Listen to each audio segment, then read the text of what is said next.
Namaskar, my name is Nileshok. I have Jeevan Rao with us to continue this series that we have started called Anuloma Viloma, back and forth. The objective is to show how original research is done, how a particular proposal, claim should be discussed, should be critiqued, should be analyzed to express or analyze to find out, identify the strengths of a certain claim, but also to identify the limitations or a problematic nature of a certain claim. Last time we stopped with a question that Jeevan, you asked. So I would ask you if you can start with that questions, and then we can, I will try to respond to those. Yeah, Namaste Nilesh ji. So at the end of last session, I questioned one of your background assumptions. I mean, what I think was your background assumptions, that how did you or why did you consider Arundhati Vasishta as actual astronomical observations? Great. Because people may say Arundhati is a name of a lady in an Indian context. Vasishta is a name of a man. We have a whole Vasishta Rushi. These are well known. Arundhati is well known. And there were human beings with literally those names. That's so. In this is actually a case of a terrestrial to celestial. For example, the human beings here who were great human beings, and maybe after their passing away, just like their names were reused, like we see that in our families too, right? The grandparents or great grandfather's name would be given to the great grandson type of thing. It was very common across India. It possibly is still common. With the royalties, it's very common. Like in Shivaji Maharaj dynasty, I mean, all the Bhosles, you still see those names getting repeated even today. Yeah. Shivaji, Shahu, Sambhaji, Shahji, and like that. Yeah. Now, these people, these names, these were so great individuals that there were stars named after them. Trishanku is another example. And many of the stars, we have the Saptarshis, Vishwamitra and all that. So your question is, when somebody reads that line in the Mahabharata, like Ya Chaisha, Visuta, Rajas, Trailokya, Sadhu Sammata, Arundhati, Taya Pesha, Vasishta, Prashtata, Kruta. Hey, Vyasadeva might be saying, look, Dhritarashtra, that Arundhati, you see, that Vasishta's wife, she's walking ahead today. Why not that? And why some stars in the sky? Great question. Again, this could be a question of many of our people. For that, like to understand any text, we need to know the text, but also the Desha Kala Patra. We need to know the space, the geographical space where it was written, the timing, so the space in the sense of a time when it was written, and the context. So Mahabharata, Vyasadeva is very clearly saying why he's writing it. He's explaining that to Dhritarashtra, And so Dhritarashtra is now worried what's going to happen to Kuru dynasty. And Vyasadeva is also part of Kuru dynasty. In fact, they are his children, right? Through the Niyoga system. And he's saying, well, that's a Kala Mahima, things will go away. But I don't worry, I am going to ensure that this itihasa, this is how it happened, itihasa, is I'm going to preserve it for the posterity. With that specific aim, he is writing it. Just like Sage Valmiki wrote Ramayana for a specific purpose, to do the charitra of a virtuous person for the benefit of the people, So he's saying this, and you can see this consistent method applied in Valmiki Ramayana, but also Mahabharata. These are the two itihasa that have survived with us. There may be many more. I mean, we have no reason not to believe. But the two that have survived are called itihasa, Arsha Kavya. They both have used an identical method. What is that method? They have, of course, used the terrestrial observations, and at some point we will get there. But because we are talking archaeoastronomy or astronomy, and by the way, I did not answer your question how astronomy is different than archaeoastronomy, but that will come into the picture. So your question is, how do I know that Arundhati and Vasishta referred to there are stars, celestial objects, and not some two human beings? The answer to that is given in the Mahabharata text itself. Again, we need to know Desha Kala Patra, the context. This is this reference comes into the second adhyaya of Bhishma Parva, verse 31. Dhritarashtra and Vyasadeva are discussing. Vyasadeva is telling Dhritarashtra a day before the war. Okay, it's a day of Chaturdashi Amavasya. Next day the war is beginning. And he's saying, well, please see if you can stop it and all that. And he's giving different nimitta. Now, nimitta also, people have caused confusion. Nimitta means sign, nimitta lakshana and stuff like that. Just like a patient comes to a doctor and he say, what are the symptoms? It's like a symptom. Okay. So the symptom is not the cause. Actually, symptom is just the way you know what the cause is. Right? Yeah. So it's just like you say, oh, are you getting a temperature? Something like this. In this case, Vyasadeva is referring to certain signs actually with the aim of noting down the specific event of a Mahabharata, anchoring that event, the historical, itihasic event of the Mahabharata, anchoring in space-time, so that we can find it. Now, different tools that he used, one of the tools he has used is astronomy, a significant one. Now, but still I haven't answered your question. How do I know that those are astronomy observations? Again, the simple answer is one has to read Mahabharata to know it. Just in the third chapter, so second chapter, third chapter, if you read, you will find there are different types of observations made. Certain observations could be psychological in nature. Like, for example, we don't know how to test them in a empirical fashion. There are descriptions of, he says, I see, Vyasadeva says, or people are seeing, or I see the murtis of the Bhagwan, deity murtis, they are shaking. Now, what does exactly that means? Like earthquake? I mean, I don't know that. And even if if that's not my theory, but if there is a theory, then somebody has to find an earthquake happening at that time. Yeah. Right.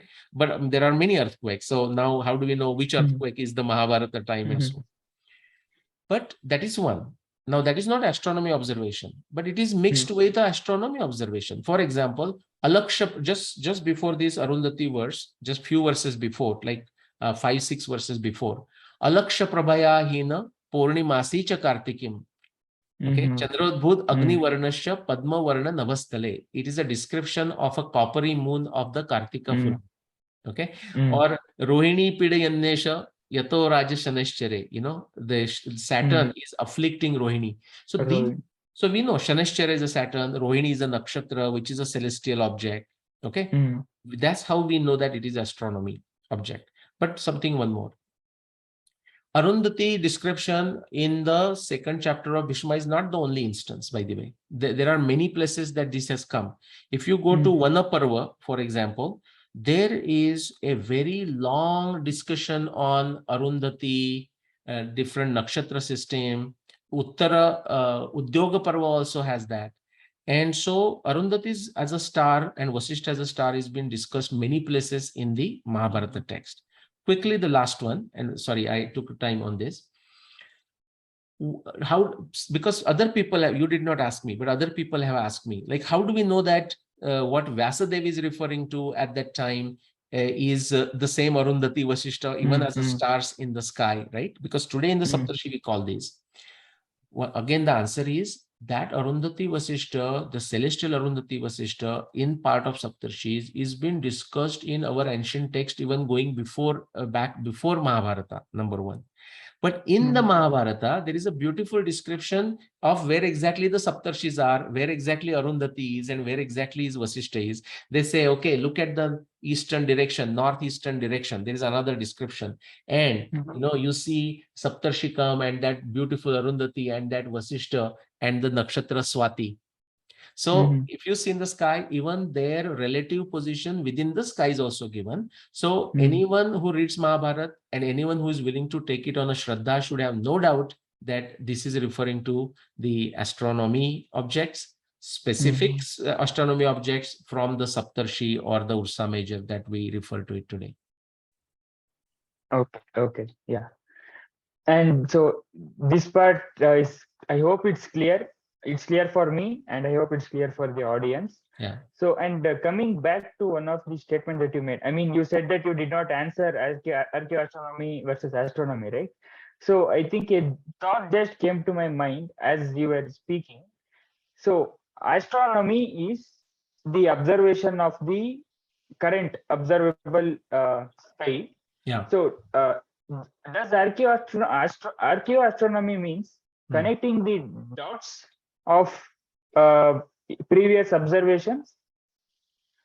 Okay. You are asking a question, right? For example. Yeah. Yeah. It's my question. Yeah. Right. So as a metaphor, like as when you were asking this question just now, the metaphor came to me. I mean, not that it's like a first time that came, but it's a good one, which is to say, let's say using all the different metal wheels we can use, for example, we can craft metal wheels, and we have learned the potential energy. Like if you can take a wire and turn it and pressurize it, that it has a potential energy stored in it, and it can be used by slowly release as the kinetic energy to move things. I'm talking of a wristwatch or a clock.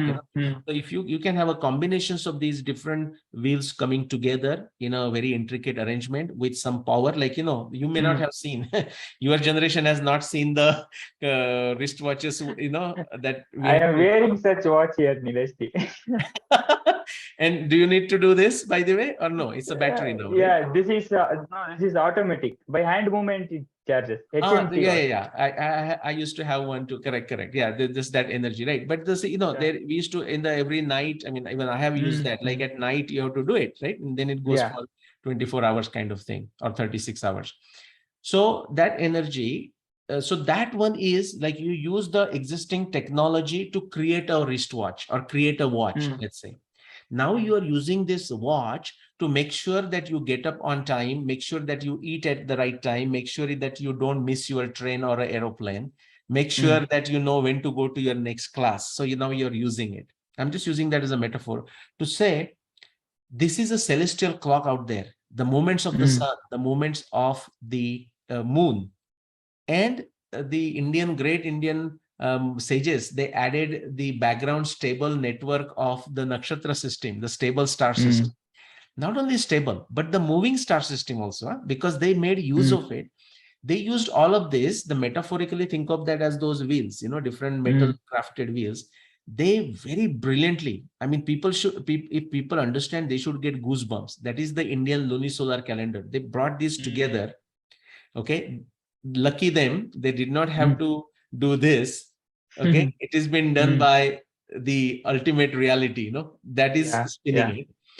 And then, so now that is astronomy. Understanding the motions of the sun, motions of the moon, that is Surya Siddhanta, that is Aryabhatiya, that is Vedanga Jyotisha, that's a lunisolar calendar.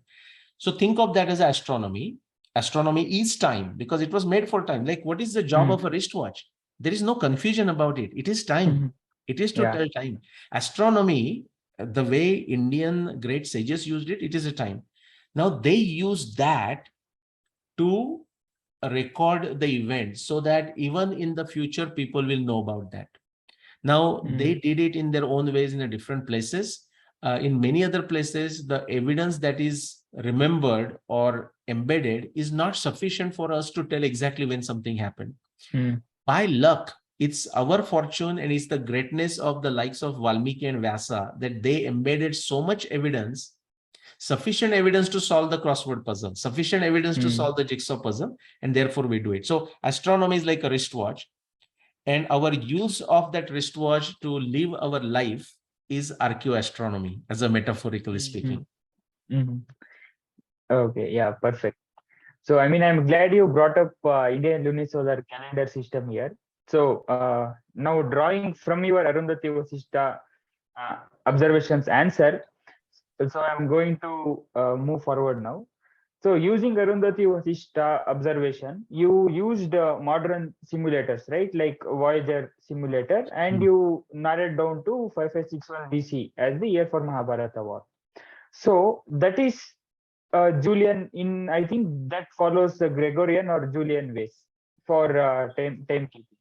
So how does that match with our Indian traditional lunisolar calendrical system? Okay. Yeah, no, good one. So first thing, because Arundhati Vasishtha only gave me time interval, okay? Not a specific year, like not Arundhati Vasishtha observation did not give me 5561 BC, for example. All it told me, like when I did this going back to 2009, that Arundhati walking ahead of Vasishtha, as explained by Vasudev, is only possible after 11,091 BCE and only possible before 4,508 BCE, before Common Era we are talking, right? So, which is to say in a simple language, Arundhati walking ahead of Vasishtha, as was the case described by Vasudev at the time of Mahabharata war, did not happen in the last 6,500 years, which means Mahabharata war, based on that one reference, did not happen in the last 6,500 years. So that's all I got it. Now, for that, honestly, because it's such a crude time interval we are talking, it doesn't matter whether I used, say, Julian calendar as a reference or a Gregorian calendar as a reference. Okay, we might have to do this may not be so much of a grilling if we do that session, like how what is Gregorian calendar and what is Julian calendar, what is the difference between them, but it is worth doing. We'll do it some another time. There is a very small difference, and that difference keeps on changing with the time. So somebody cannot just ask a static question. Oh, so by the way, what's the gap between Julian and Gregorian calendar? The next question we have to ask is when. Yeah. Right? When? Is it in 5,561 BC you are asking what is the gap? Or it is the gap today? Or it is the gap in 13th century when Roger Bacon was pulling his hair, you know, telling guys, all the Christians, we are celebrating everything on the wrong days, you know, right? So it matters when it is. So I would say for that interval, the question of a Julian calendar or Gregorian calendar does not arise per se. But to answer your question, that will come into question, what you are asking, when we get into, or if we at all get into the discussion of the details of the events of details, specific dates of the Mahabharata, then it would matter. Okay. But just to close on that one, it's important for people to understand that the Julian calendar or a Gregorian calendar, it doesn't matter. You have to know which one. It's like saying, do you drive on the left side of the road or a right side of the road? Well, it does matter, but the point is you can drive on the left or you can drive on the right. Just depends where you are. If you are in America, drive in a certain way. If you are in, right? So as long as you know that, whether you are using a Julian calendar or Gregorian calendar, everything can be managed just fine. You know, once you know the intricacies of it, like your wristwatch, you know, some old wristwatch needs to be given a twist like twice a day, maybe, you know, something like this. That's fine. But I want to say that those are the reason we use Julian calendar or Gregorian calendar. Many people don't understand that, by the way, Juan. So they say, oh, why not use a Indian lunisolar calendar? Why are you using the Western calendar to say this? And, you know, many times if it's a face-to-face, then I say, what is your birth date? You know, birth year. And the person immediately will say 1998, you know, something like this. I said, okay, what is that? Which calendar is that? Is that an Indian lunisolar calendar? No, you know, it's a Gregorian calendar, right? So because we have to, the avayava of a Nyaya Darshana says, Udaharana Upanaya Nigamana. You can only educate people, you can only tell people using the knowledge that they know. Okay, so in ancient Indian times, there was a solar calendar also, Indian solar calendar, but it's totally lost now. I mean, we don't have that marking. So therefore, we use the Gregorian or Julian calendar. There is one more advantage to it. Actually, it's a great thing because it is that both of them are tropical calendars in nature. All they aim to do, you know, just like, for example, our wristwatch. How do we know that the time in my wristwatch, especially our old wristwatches, because right now, they will talk to the satellite and try to match the time, you know, but the old clocks, how do I know that the time I have is correct? I look at some other reference clock. I don't know. I mean, again, by the time you are born and this, it's all the digital world is out there. In our times, do you know how we used to do it? We used to listen to the Akashwani news. So let's say, for example, you know, the 7 o'clock morning news in Marathi, where I grew up, you know. So my wristwatch, when this is Akashwani, I mean, it's in my ears. It rings in my ears, you know, Akashwani Pune. Sudha Naravne apnas pradeshik batmya det ahe. When she says that, I know it is a 7 o'clock. So I calibrate and I adjust to 7 o'clock, right?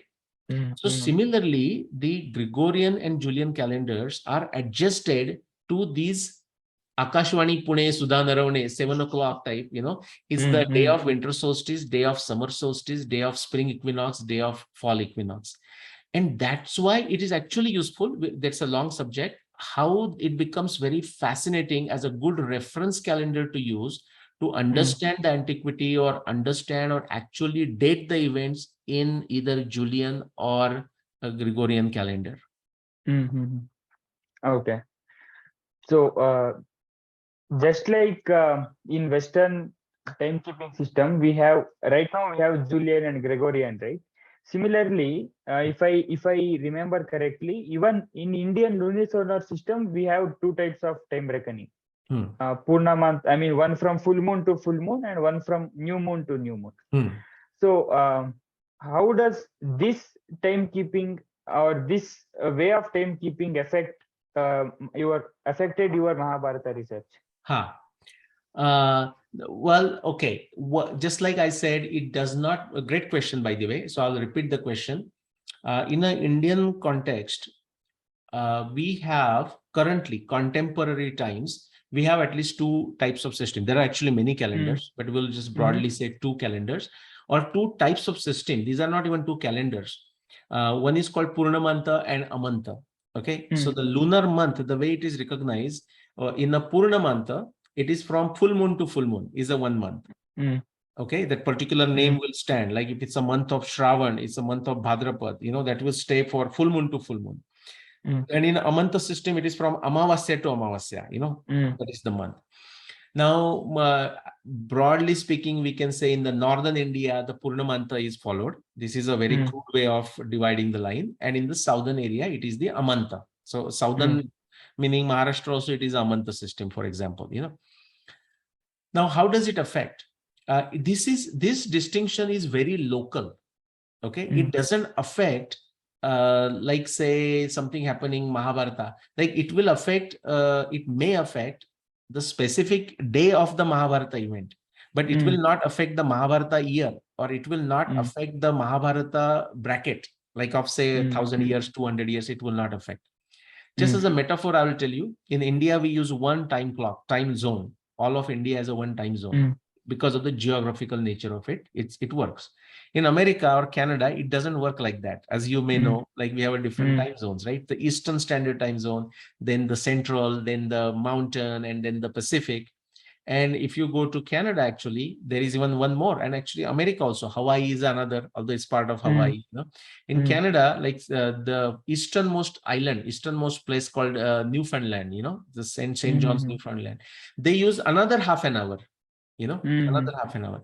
So this Purnamanta Amanta, I will simply say as me sitting in Atlanta and my friend sitting in, say, Houston. Okay, now Pramod, he has now gone to India. Pramod Buravalli, my good friend, he was in Houston. So when we are talking, we say, okay, should we talk at 10 o'clock? And he says, yes. And I'll say, hey, 10 yours or 10 mine? Okay, it is only that difference. So my 10 o'clock is his 9 o'clock, 1 hour behind, 1 hour behind me. So the Purnamanta and Amanta, for most part, again, depending on the context, it would matter. For the most, it's not a problem, He says, yeah, I remember. Now, if you are going to take an aeroplane, now this is going beyond two people. Hey, you better follow the local timing, to take that flight. So same thing will happen. So that is a metaphorical answer. That is the way to answer. But as a mathematically, I will say, first thing, it does not affect the broad timelines. But if at all they affect the broad timelines, because let's say the reference that is given in Mahabharata, whoever wrote it, like Vasudeva or whoever, has written as a say Amanta.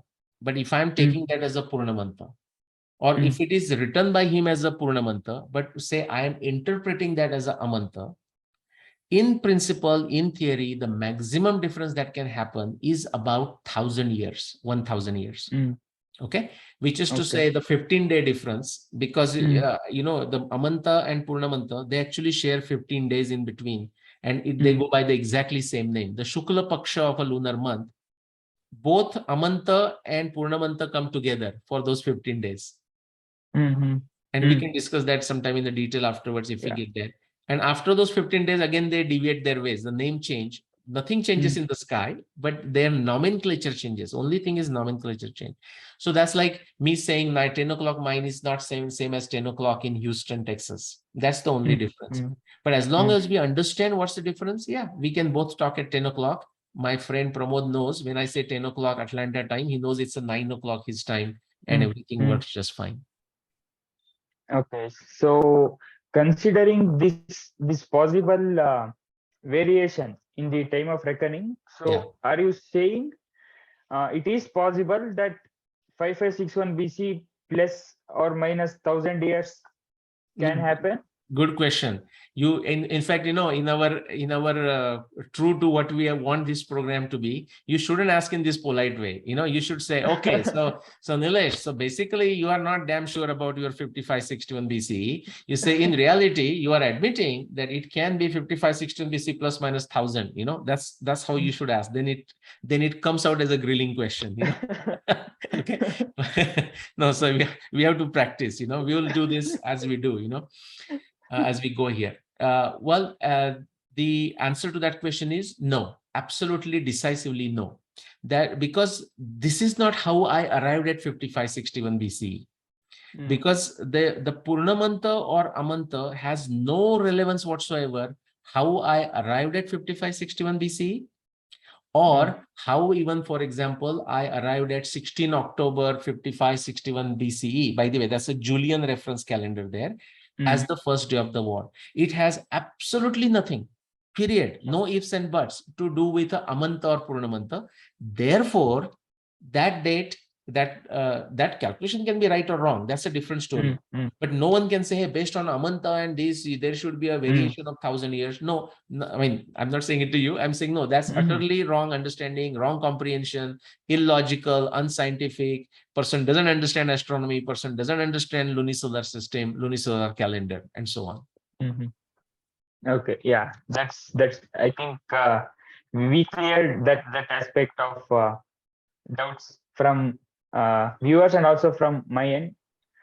So that's great. So now we as you said, Purnamanta or Amanta will not affect the broader time frame, right? So moving one step ahead, what about Adhika Masa and Kashaya Masa? Adhika We Masa can go ahead. Sorry. Yeah. So just like Purnamanta and Amanta, even Adhika Masa and Kashaya Masa are, we can say, sort of characteristic feature of our Indian lunisolar calendar. Yes. So how does Adhika Masa and Kashaya Masa affect the timelines? Yeah. No, great question. And in fact, it will be a while before I can answer that question. It won't be today. I can assure you that. In fact, what it is, no, but it's a very important. And first thing we need to explain what is a Kshaya Masa or Kashaya Masa and Adhika Masa. Then we need to explain some of the other factual information, factual data points about the Mahabharata. Like we need to get to a certain events of Mahabharata, starting with, say, Krishna's peace mission all the way to Bhishma Nirvana and what the Mahabharata text has to tell us about it. Then only and only then, and when is the first day of the war, what people, different variations people have, then we can get into Adhik Masa. But we can stop on this actually. But I'll tell you, and I don't know why you are in such a hurry to basically give sleepless nights, which they already all other Mahabharata researchers of the dating efforts are having. This is going to be their nightmare in the daytime. And, until they walk away from their claim saying, man, I give up. I don't know. I fooled myself. Maybe I fooled few others. My apologies. Mi kalpa, my mistake, my mistake. Until they are willing to go away from it. And this is not, again, I gave a talk on the Jalpa, Vitanda, Jalpa meaning like somehow you want to be right. This is not about Nilesh, me wanting to be right, and therefore I'm saying these others are wrong. No, they are factually wrong. In fact, why I feel so passionate about it, Jivan, is because as long as people don't understand the mistakes, the blunders, okay, I mean, enormous, terrible blunders in what they are doing, what they are claiming, and dogmatically somehow sticking to it, and the common people just saying, oh, I don't understand it, but what do you think about this guy? What do you think? I mean, unless we come out of it, there is not going to be an Indic renaissance that we are looking for. At least there is no Indic renaissance in this Mahabharata dating renaissance. Forget Indic renaissance. Indic renaissance can continue. But it is the attitude that matters. And so this is not driven by this. I mean, when I started doing this. Now, you started what, 2 years ago or so, right? In a very serious way. When I started, I used to say, why would anybody play these games? I mean, hey, in everyday life, like buying a coconut, you may want to take a bigger coconut from the grocer. I understand, people's short-term temptation. What about the Mahabharata dating? Why would people create dogma and foolishness and outright fraud? I couldn't understand this. I mean, in 2009 especially, but even before 2006, 2002, as I was reading other works, it was a shock to me, like the blatant fraud that was being done. And I'm not saying at any particular person. In fact, many of these people I hold in great respect.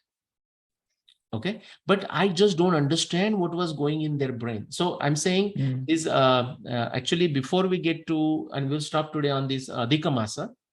Before we get to Adhika Masa, we have to cover a lot more ground there. That is for sure. So it won't be like a next time we start with Adhika Masa. It won't happen. But even when it appears like a digression, I can assure we are going towards Adhika Masa, the daytime nightmare of every single Mahabharata researcher. Okay. In fact, the situation is such. I wrote one tweet, and you saw that. I said, the whole idea of a idea of Adhika Masa for 99.99% of Mahabharata dating research is such that if they say, yes, there was Adhika Masa, they're going to say, damn, why did I say that? And the same person now says, no, I changed my mind. Oh, there was no Adhika Masa. They are into the same trouble. In fact, that's exactly what happened to our dear Dr. Manish Panditji when he was doing a debate with me. Now, and it's on the record. So it's not like something I'm telling a war story. It is right there. People can slow down and watch this. Unfortunately, what happens, Jivan, is the people, I could see that in the room when we were doing the debate. Again, these are all sincere people, very seekers of this. They truly, genuinely want to do this. So they took their time. It's a precious time that they took and came and watched us, and we are thankful. Both of us. I mean, I'm sure Dr. Manish Panditji joins me in thanking them. But again, if they don't have done the groundwork, some basic works, then you are just going to be totally like lost. It's like if you don't understand the game of cricket and you're watching on the ground, you don't know why people are clapping and why people are cheering up, and you just don't know whether it's what is a wicket and what does sixer means and what does the square mean.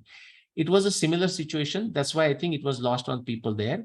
But I noticed actually some people get it. A significant chunk of people get it. You got it. I mean, that's how I think we got connected, not just Adhika Masa, but that debate.